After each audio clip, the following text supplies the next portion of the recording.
जनपद गाजियाबाद के लोनी में उप जिलाधिकारी शल्वी अग्रवाल की अगुवाई में नवनिर्वाचित लोनी नगर पालिका अध्यक्ष को दिलवाई गई शपथ समारोह के दौरान खतौली विधायक मदन भैया, पूर्व लोनी विधायक जाकिर अली साथ ही तमाम गणमान्य व्यक्ति शामिल हुए। आपको बता दें कि नगर पालिका के सभागार में सभासदों ने लगाई जय श्री राम के नारे पर भड़की नगर पालिका अध्यक्ष रंजीता धामा ने सभासदों को कहा कि आप यहाँ शपथ लेने के लिए आए हैं, न कि किसी की भी धार्मिक भावना को ठेस पहुंचाने का अधिकार किसी को नहीं है।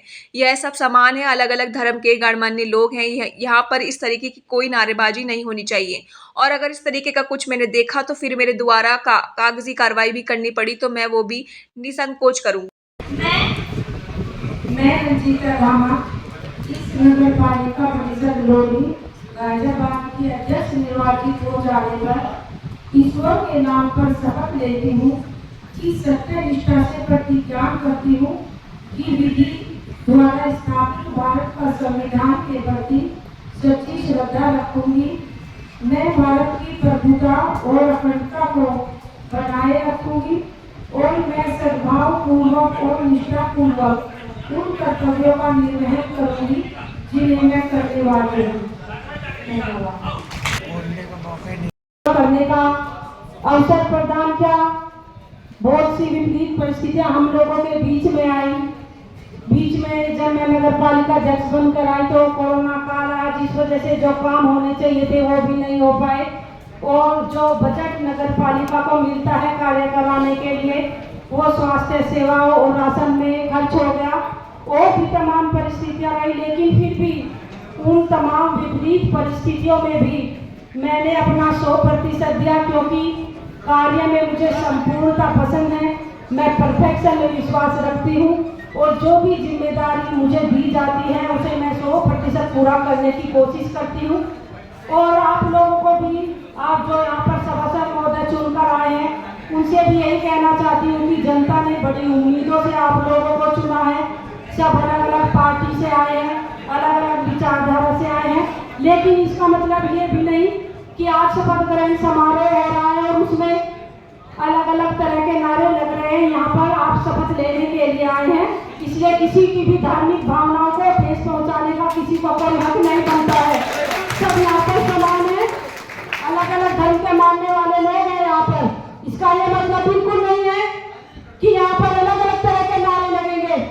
और मैं यहाँ पर अधिकारियों से भी कहना चाहती हूँ कि पिछली बार में 5 वर्ष का समय बड़े प्यार से निकाला है, लेकिन इस बार अगर इस तरह का रवैया चला तो अगर मुझे कागजी कार्रवाई करनी पड़ी तो मैं कागजी कार्रवाई के लिए तैयार हूँ। इसलिए काम को काम की तरह करिए और जो जनता ने तुम्हें मौका दिया है जनता की सेवा करने का, उस कार्य को करिए। फालतू की बकवास करने की जरूरत नहीं है यहाँ पर। धन्यवाद।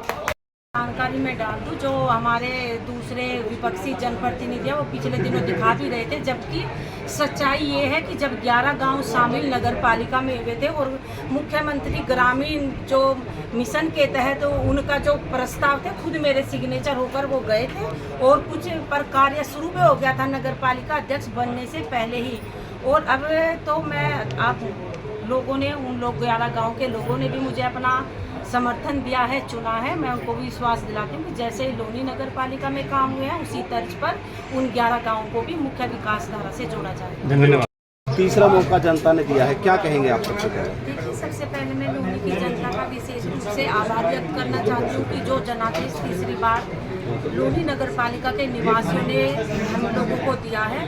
मैं लोनी नगर पालिका के निवासियों को पूर्ण रूप से विश्वास दिलाती हूँ कि जो विकास का सपना लोनी के अंदर हम लोगों ने देखा है तब तक हम उसे जारी रखेंगे जब तक कि लोनी का संपूर्ण विकास नहीं हो जाता। और मैं मेरे बराबर में जो हमारे आदरणीय विधायक खतौली से मदन भैया जी, हाजी जाकिर अली जी और वो बागपत से जिला पंचायत अध्यक्ष जय किशोर जी, मुरारी लाल लोहरा जी एवं समस्त यहाँ पर प्रधान जी भी हैं, सभी का भी विशेष आभार व्यक्त करती हूँ कि इन लोगों ने तन मन धन से चुनाव लड़ाया और इन्होंने भी कहीं ना कहीं, क्योंकि बड़े बड़े जनप्रतिनिधियों का भी विश्वास मुझसे जुड़ गया है, तो मैं कभी भी ऐसा कोई कार्य नहीं करूँगी कि जिससे हमारे सम्मानित जनप्रतिनिधियों को मेरी वजह से कोई बातें सुननी पड़े। कभी ऐसा कोई कार्य नहीं करूँगी। चेयरमैन साहब, अब पहली प्राथमिकता क्या होगी आपकी?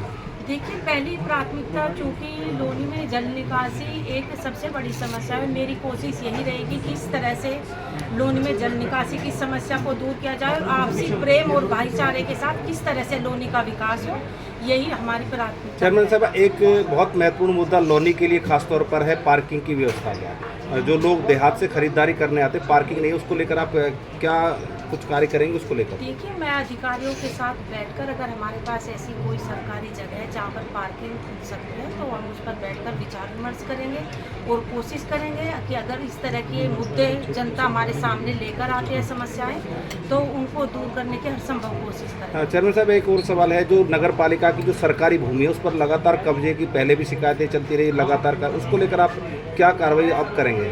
देखिए, अब चूँकि सरकारी जितनी भी ज़मीन होती है उन पर अधिकार नगर पालिका का होता है, क्योंकि जितनी भी सरकारी योजनाएं आती हैं, अगर सरकारी भूमि ही नहीं बचेगी तो मान लो कभी स्कूल के लिए प्रस्ताव आता है, कोई अस्पताल के लिए प्रस्ताव आता है, तो अगर सरकारी भूमि ही नहीं बचेगी तो सरकारी योजनाएं कई बार ज़मीन के अभाव में वापस चली जाती हैं।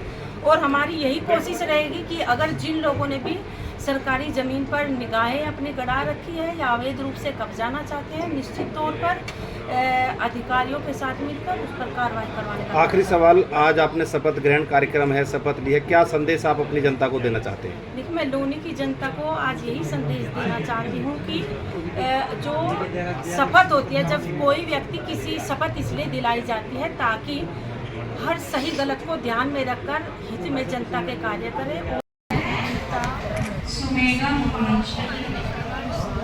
इस नगर पालिका परिषद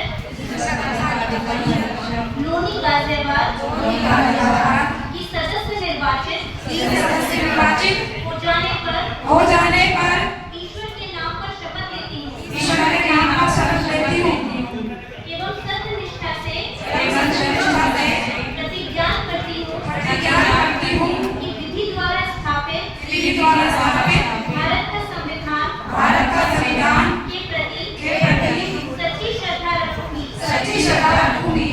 मैं भारत की प्रभुता और अखंडता को बनाए रखूंगी और मैं सद्भावपूर्वक और निष्ठापूर्वक उन कर्तव्यों का निर्वहन करूंगी जिन्हें मैं करने वाली हूँ। एक बार तालियां बजा भाई। शपथ ग्रहण कार्यक्रम है, एक अच्छा सुखारी होगा और विधिवत से नगर पालिका की कमान से प्रत्याशी है, उनके हाथ में रही है, जनता के लिए अच्छे कार्य होंगे। किस तरह के जो दावे और वादे किए गए थे उन पर कितना खरा उतरने का प्रयास किया गया? 100% खरा उतरेगा। जो आम जनता की जो मांग थी विकास कार्यों को लेकर, जो रुके हुए कार्य थे उसको लेकर, या आप जनता को क्या संदेश देंगे?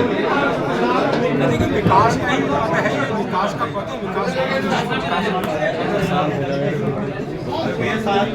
मैडम को लगाते नेशनल आइकन अवार्ड्स के जो नामांकन है वो दोबारा से 2023 के लिए शुरू हो चुके हैं। यदि आप डॉक्टर हैं, टीचर हैं, कहीं हेल्थ केयर स्टाफ हैं या फिर आप सफाई कर्मी हैं, बहुत सारी कैटेगरीज हैं जो नेशनल आइकन अवार्ड्स में आपको मिलेंगे। नामांकन भरने के लिए आप स्क्रीन पे दिए गए नंबर पे भी कॉल कर सकते हैं या फिर hindustannewsnetwork.in पे जाके अपना नामांकन भर सकते हैं। तो जल्द ही नामांकन भरिए, क्योंकि नामांकन की अंतिम तिथि 15 जून 2023 है।